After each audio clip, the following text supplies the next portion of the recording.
early at the airport to greet her, full of anticipation for the reunion. Meanwhile on the plane, Mylan smiled at photos of her and Tingyu on her computer, excitedly sharing with the man in the next seat. She laughed and said, "This is my fiancé. I am going home for him." But before she could say more, the plane shook violently. The man's drink spilled, soaking her computer and turning the screen black. The man apologized and promised to repair it, asking for her contact information to return it once fixed. As soon as she stepped out of arrivals, her eyes anxiously searched the crowd for Tingyu. But the first face she saw was Ji-Aeun smiling. The two had grown up together like sisters. The joy of reunion quickly eased her disappointment. They hugged tightly with endless words to share. Ji-Aeun noticed Mylan looking around, clearly searching for someone. She felt a bit puzzled but did not ask. On the way back they caught up about life. Mylan brought up Ji-Aeun's upcoming wedding. Ji-Aeun's cheeks flushed red, her voice filled with sweetness she could not hide. She whispered that her fiancé was handsome and caring. Then she curiously asked about Mylan's love life. Mylan smiled and said she too had found someone she believed was destined for her. They both spoke of love and happiness,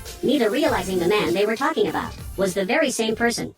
This woman came to witness her best friend's happy moment, but the man proposing to her friend turned out to be the boyfriend she had dated overseas for years. Just 3 months ago he was holding her hand abroad promising marriage. Today when she returned and asked him to pick her up, he never showed, because he had already chosen her wealthy best friend and left her behind. Seeing the love in his eyes for Ji-Aeun, Mylan felt a chill through her body. The sweet words he once spoke only to her now felt like sharp blades, cutting into her heart. She hated Tingyu's betrayal, and hated even more that he chose her best friend. If it were anyone else she could have exposed his mask right there. But facing the innocent Ji-Aeun, she could not move. She could only run away, leaving in shock and despair. Ji-Aeun was still in the dark, completely taken in by Tingyu, immersed in this false happiness, because Mylan never arrived. She kept calling over and over, wanting her best friend to come quickly, to meet her fiancé. Not far away, Mylan saw every moment of their closeness. When they left, she hid by a corner, remembering how Tingyu once spoke those same gentle words to her. The collapse hit her all at once. Her mind went blank, not knowing what to do. When she calmed herself and went to Ji-Aeun's home,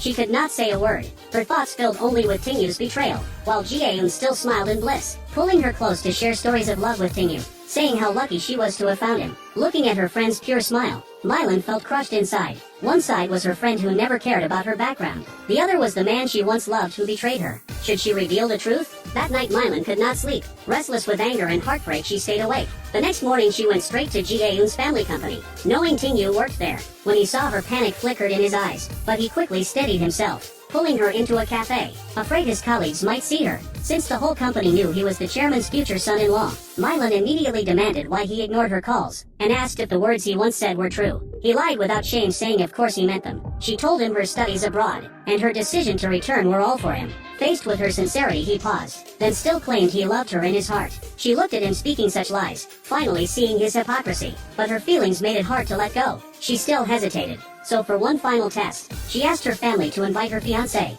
for dinner at 6, saying with a smile they had not met him yet, and wanted to get to know him properly. Then she secretly called Tingyu, asking him to meet her at another cafe at 6, claiming there was something important she had to say.